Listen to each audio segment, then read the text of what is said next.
So Dungeons and Dragons is a role-playing game. It's you build a character Okay. on a sheet of paper, and you have a certain number of points, and you can assign these points to certain qualities. You know, you can make yourself really strong, you can make yourself really wise, a combination of both, intelligence, dexterity, whatever it may be. And you have classes and species of creatures. You can be like a wizard or a dragon, or you have so many choices. There are literally books and books that fill out a library that you can choose from and build on. The purpose of this is to build an interesting combination of characters that are in your party. And this party would go on a mission to achieve a goal, to make a discovery, to solve a crime in a fantasy world setting. So Is this like a game? Game, it's like a tabletop game. Okay. There's no board built for it. It's more of a structure. And you have the dungeon master. The dungeon master runs the game. He's a storyteller. He's someone who pulls these characters, puts them in really interesting situations. Sometimes off book, which means he comes up with the whole thing. Sometimes in reference to legendary tales or whatever it may be. So, and then what's your role as a person? as a player, Yeah. to make choices throughout the game. And some of these choices are determined by luck, where you roll different dice, 20-sided dice, 10-sided dice, even 4-sided dice.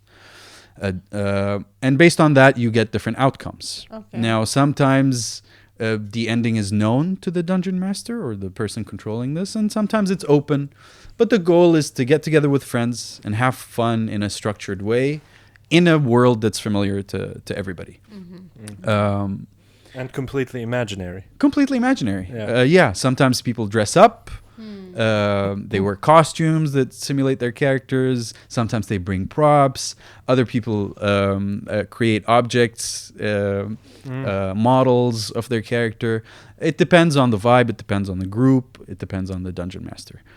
So And you play it with like the same group every time, or it's like changes? It can change. Traditionally, it would be the same group for X amount of sessions. Okay. That's how long it takes to tell the story. Whether it's, you can do 1 day session, you can stretch it out over months, even years sometimes.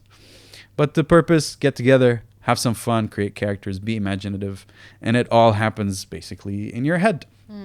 Our group was a bit lo-fi, not a large group, and the max we would do is maybe put on some costumes, put on some music to create ambience, and just start playing.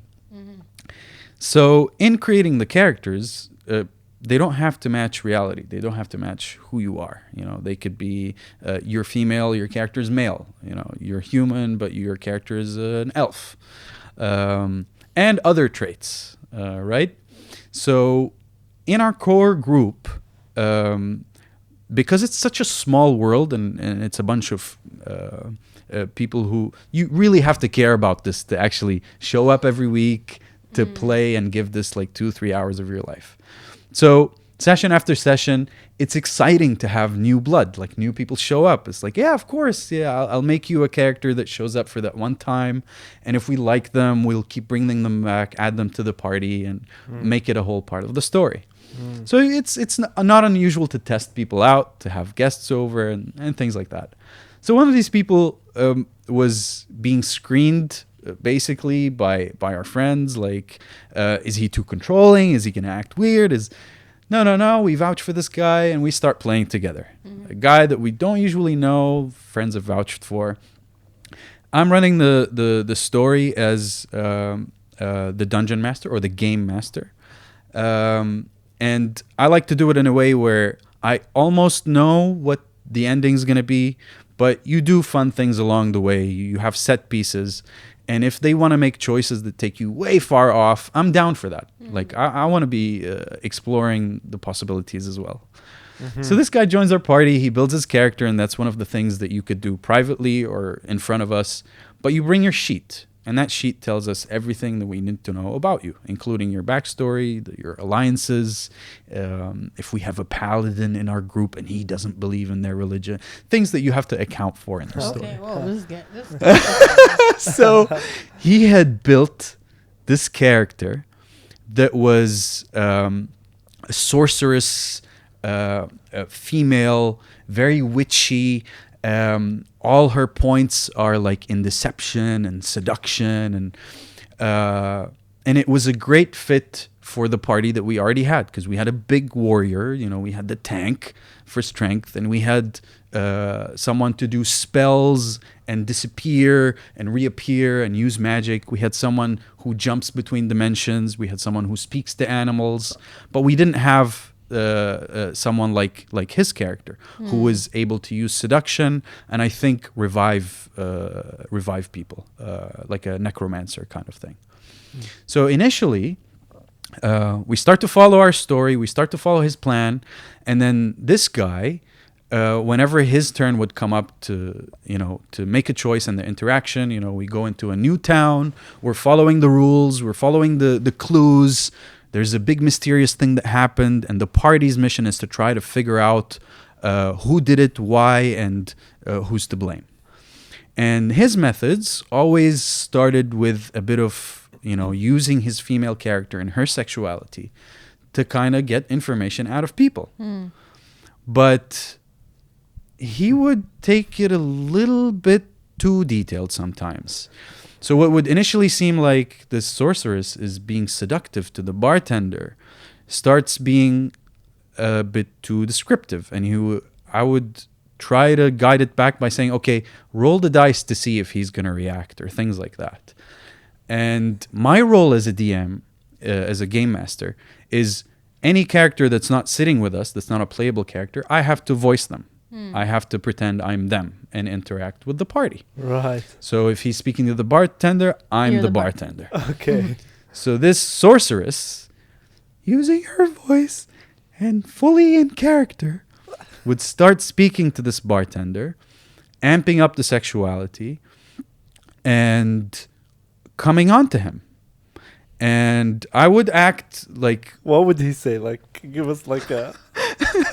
So he would say things like, he would arrive at the bar, ask for a big, gigantic glass of mead, chug it down, and he's like, I bet you got more of this. So initially, okay, we can dismiss that. There's there's some innuendo, but okay, give him more of this. And he's like, there's more behind, there's more behind the bar. I'm gonna come back there and get it myself. And I'm like, no one's supposed to go behind the bar. Then suddenly the sorceress character would use her magic and get in behind the bar. And all of a sudden, this guy is describing to us how the sorceress is going down on this guy. And and you're all just sitting there using her magic to pull the energy out of him through the act of sucking him off. No way.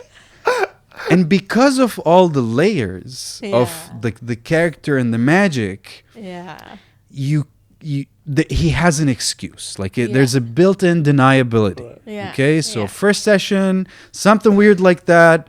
The party's just happy they got the information.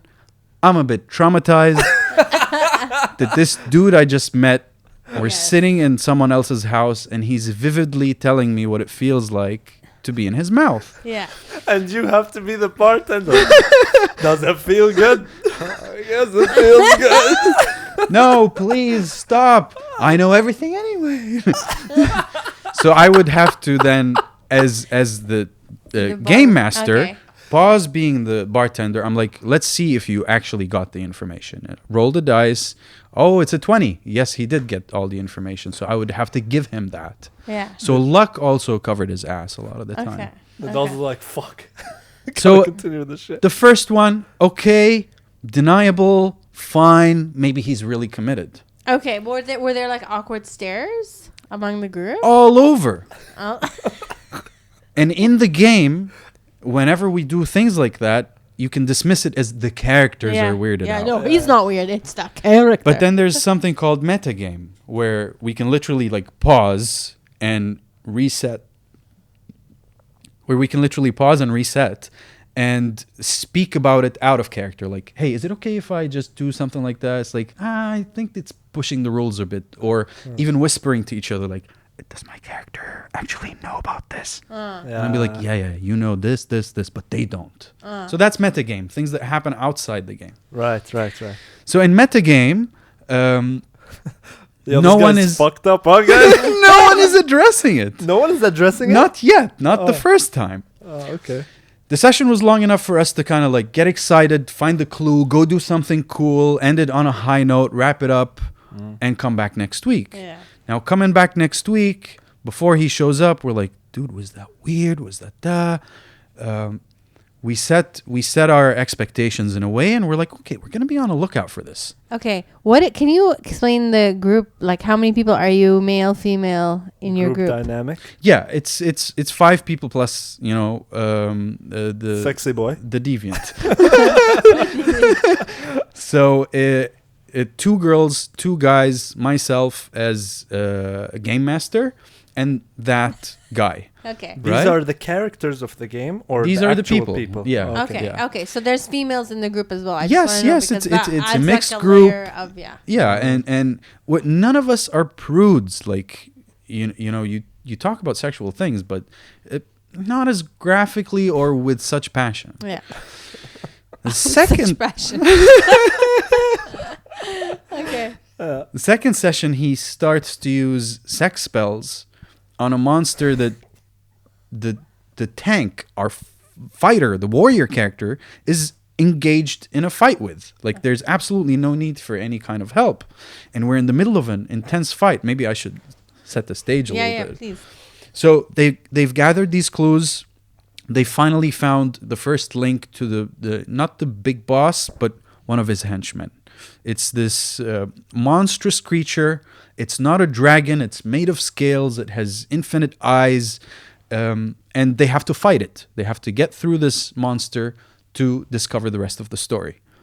Now, our tank is the one in charge of big fights, physical fights. You get the tank, throw some spells of support, revive him if he gets hurt.